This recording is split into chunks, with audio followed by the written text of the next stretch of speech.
These brothers say, bro, tell me who wrote the Quran with reference. Another one says, so Allah wrote the Quran. Question, how did he do that? Using his hands or? Another one says, was the Quran written by Allah or printed in the printing press? The last one says, so who wrote the Quran? Not Muhammad, since he can't write. I wonder who wrote the Quran? To answer your question, we have to deal with this answer grammatically and linguistically. We shall be able to understand who wrote the Quran. First and foremost, what does the word Quran mean? The Quran comes from a 3 Arabic letter verb, which is qara'a, meaning to recite or to read. So basically, Quran is something which is recited, something which is read or a recital. You understand? And another important word we have to define also is the word book, because it has to do with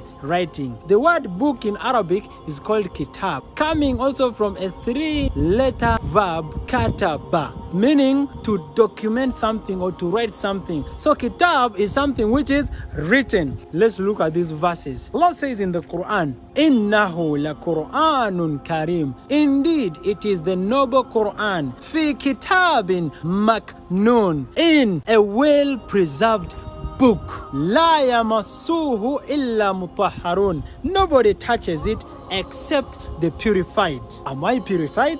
Those people who burn the Quran, are they purified? Is this the real Quran? And the last verse says, Tanzilum min Rabbil Alameen. It is a revelation from the Lord of the worlds. Now let's start breaking down these verses. The first verse said, this is the Quran, the noble one. Fi kitabin maknoon, in a well-preserved book. Is the book that the Quran written in with us here, or it is with Allah? We Muslims believe it is with Allah, and linguistically we are going to prove that that book is not with us. What we have here is a revelation of what is in that book. Now that revelation is called a recital. How do we know? When the angel came to the Prophet Muhammad, what did it tell him? It said, Iqra, you read. He said, Ma ana biqari, I do not know how to read. And this went on 3 times until the angel said, Iqra bismi rabbika alladhi khalaq. Read in the name of your Lord, one that created.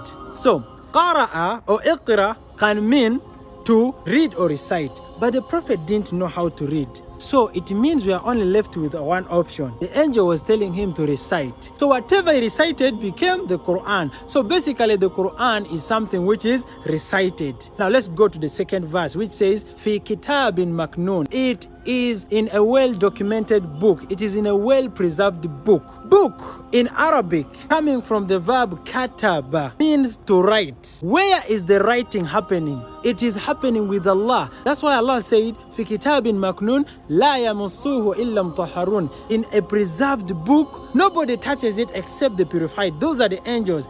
The only Quran, the original Quran, and the only Quran is with Allah. It is only the angels which touch it. So what is this? What we have here is not called the Quran. This is called a mushaf, meaning a copy of the Quran. If we had 2 of these, we cannot say we have 2 Quran. We say we have 2 copies of the Quran. You understand? So what we have here is what was documented from the recital. During the Prophet's time, there was nothing like the book, like a book, a physical book, no. But whatever he recited, whatever his companions memorized was documented down. Then it became to be called what is called a mushaf, a copy of the Quran. So how do we know that the recital we have here is just something which has to do with speech, and what is with Allah is something which has to be done with writing? We already saw the root word of those things. Whenever Allah speaks about the Quran, which is the speech, He speaks as if it is with us. You know,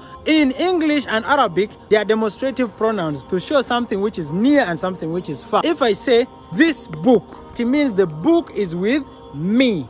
But if I say that book, it means the book is far away from me. But if you're to see all over the Quran, whenever Allah speaks about the Quran, which is the reciter, which He revealed to us, He uses the demonstrative pronoun hadha, meaning this, meaning it is already with us. For example, He says, فَأُوحِيَ إِلَيَّ, it has been revealed to me, hadha Quran, that this reciter or this Quran, لِيُنذِرَكُمْ بِهِ, that you should be warned with it. He speaks about the Quran, He says this Quran. But when He speaks about a book where the Quran is written, He uses a demonstrative pronoun for something which is far. He says, ذَلِكَ الْكِتَابِ, that is the book. You get it? La raiba fi, where there's no doubt. You get it? So the writing is with Allah. Where the word kitab comes from is with Allah. Allah wrote it the other side, but He revealed to us what He wrote in the book as a reciter. You understand?